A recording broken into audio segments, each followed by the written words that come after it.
कक्षा 10वीं के छात्रों के लिए लेकर आए हैं त्रैमासिक परीक्षा 2024 का कक्षा 10वीं का विषय सामाजिक विज्ञान का पेपर, जो कि आपका 24 सितंबर को होना है। उसका रियल पेपर है दोस्तों, 100% यही पेपर आपको देखने को मिलेगा। इसमें आपको 75 अंकों का ये प्रश्न पत्र रहेगा और 3 घंटे का इसमें समय रहेगा।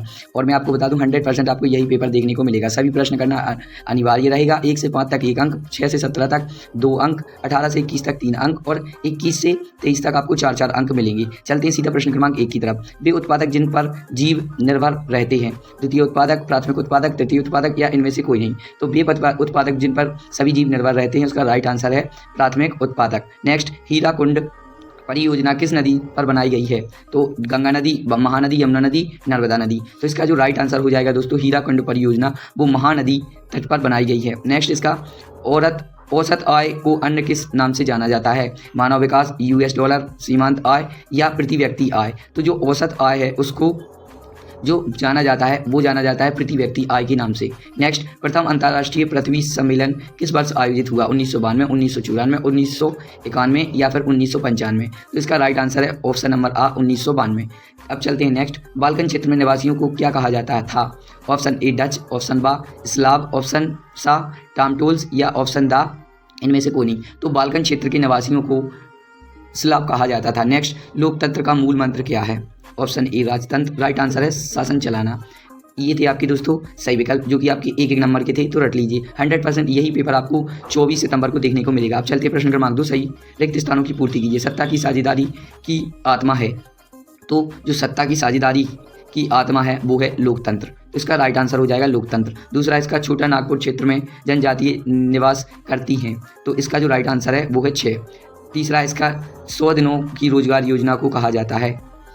तो इसका 100 दिनों की रोजगार योजना को कहते हैं हम मनरेगा। नेक्स्ट, इसका खालिस्तान दुनिया का सबसे बड़ा लोकतांत्रिक देश है।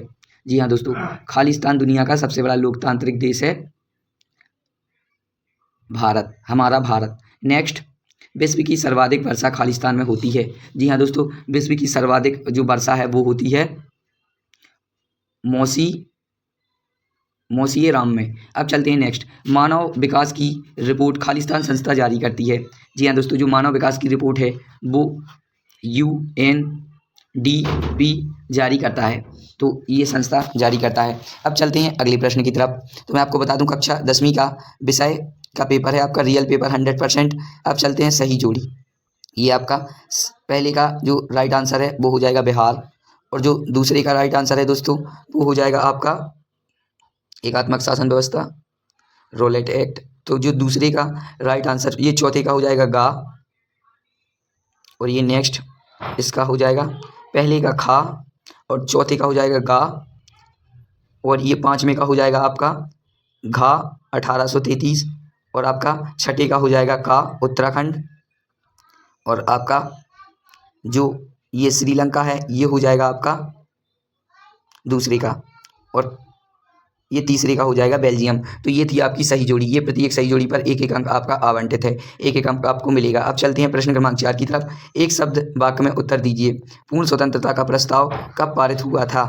तो जो पूर्ण स्वतंत्रता का प्रस्ताव है वो 19 दिसंबर 1929 को हुआ था। नेक्स्ट, लोकतांत्रिक सरकार किसके प्रति उत्तरदायी होती है? तो इसका राइट आंसर है जनता के प्रति। नेक्स्ट है इसका, कृषि क्षेत्र में कौन सी बेरोजगारी पाई जाती है? जी हाँ दोस्तों, कृषि क्षेत्र में प्रच्छन्न बेरोजगारी पाई जाती है। टिहरी में किसानों द्वारा कौन सा आंदोलन चलाया गया था? जी हाँ दोस्तों, टिहरी में एक आंदोलन चलाया गया था, उसका नाम है बीज बचाओ आंदोलन। तो इसका राइट आंसर है ये। अब चलते हैं नेक्स्ट, आधुनिक भारत का मंदिर बांधों को किसने कहा था? आधुनिक भारत का मंदिर बांधों को किसने कहा था? तो इसका राइट आंसर है पंडित जवाहरलाल नेहरू जी ने कहा था। जी हाँ दोस्तों, आधुनिक भारत का मंदिर बांधों को किसने कहा था? पंडित जवाहरलाल नेहरू ने। नेक्स्ट, रोलेट एक्ट कब पारित हुआ? तो ये हुआ था आपका 18 मार्च 1919 को। अब चलते हैं नेक्स्ट, प्रश्न क्रमांक 5। सत्य का चयन करके लिखिए। भारतीय वन्य जीव अधिनियम 1972 में लागू किया गया। ये सत्य है। भारत में मुख्य निर्वाचन आयोग का कार्यकाल भोपाल में है। ये आपका असत्य है। नेपोलियन का पतन 1813 में हुआ। सत्य। चौथा आपका ये भी सत्य। पांचवा है आपका श्रीलंका गृह युद्ध की समाप्ति 2009 में हुई। ये भी सत्य। और छठा है आपका मानव विकास सूचांक को HDI कहते हैं, ये भी आपका सत्य। अब चलते हैं नेक्स्ट। ये आपका प्रश्न क्रमांक 6, मृदा संरक्षण के कोई 2 उपाय अथवा जलोढ़ मृदा कोई 2 विशेषताएं।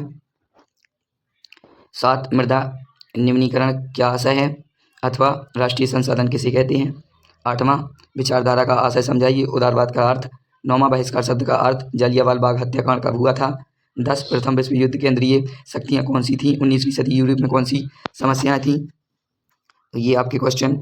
ये आपका प्रश्न क्रमांक 11, श्रीलंका में सत्या की साझेदारी का क्या आधार है अथवा गठबंधन सरकार से क्या तात्पर्य है। 12, मनरेगा को 100 दिन रोजगार योजना क्यों कहते हैं अथवा सकल घरेलू उत्पाद किसे कहते हैं। 13वां, जीवन प्रत्याशा क्या है अथवा ये आपका 11वां, इसको भी आप कर लीजिए। 100% दोस्तों रियल पेपर है, 24 सितंबर को आपको यही पेपर देखने को मिलेगा। जीवन प्रत्याशा क्या है। 13वां, मुद्रा के प्रयोग वस्तुओं के विनिमय में सहूलियत कैसे होती है। 14, मुद्रा में आधुनिक रूप से कौन से ऋण औपचारिक स्रोत कौन कौन से हैं। 15वां, स्वामित्व के आधार पर संसाधनों का प्रकार लिखिए, भारत के संसाधनों संरक्षणों कोई 2 उपाय। 16, मृदा क्या आशय है, नाटो का मुख्यालय कहाँ पर है। 17, लोकतंत्र की परिभाषा कीजिए। 18, प्राथमिक क्षेत्र में क्या क्या आता है। 19, ऋण में विकास में ऋण की भूमिका समझाइए। 20, पारिस्थितिक तंत्र वन पारिस्थितिक तंत्र उपयोगिता बताइए। 21, आर्थिक महानदी। नेक्स्ट ये आपका 22, सविनय अवज्ञा आंदोलन की चरण व्याख्या कीजिए, भारत छोड़ो आंदोलन व्याख्या। प्रश्न क्रमांक 23, संघीय शासन। तो ये था दोस्तों आपका कक्षा 10वीं का विषय सामाजिक विज्ञान का पेपर, जो कि आपका 24 सितंबर को होना है। तो वीडियो को एंड तक देखने के लिए धन्यवाद। लाइक कमेंट शेयर जरूर करें।